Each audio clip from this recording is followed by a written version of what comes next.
ప్రార్థన. ప్రేమగల తండ్రి, చీకటిలో ఉన్న యాకోబు, ఒంటరితనంలో ఉన్న యాకోబు, ఎటు పోవాలో తెలియని అగమ్య గోచరుల పరిస్థితుల్లో యాకోబుని మీరు దర్శించి, అయా నీ శక్తితో, నీ వాగ్దానాల బలముతో నింపినందుకు నీకు స్తోత్రాలు.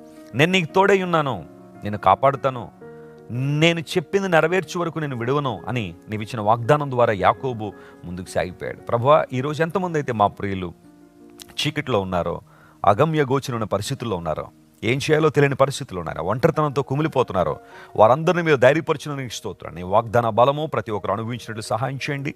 ఎవరైతే ఈరోజు ప్రభువా నిరాశలో, నిస్పృహలో ఉన్నారో, ఆత్మహత్య తలంపుల చేత పీడించబడుతున్నారో, వారికి విడుదల దయచేయండి. సమృద్ధి లేని వారికి సమృద్ధినివ్వండి. ఆశీర్వాదం కొరకు ప్రార్థన చేస్తున్న వారి జీవితాల్లో ఆశీర్వాదాన్ని కుమ్మరించండి.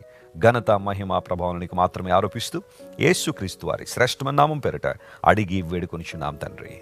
Amen. Amen. God bless you, dear friends. Have a wonderful and beautiful day.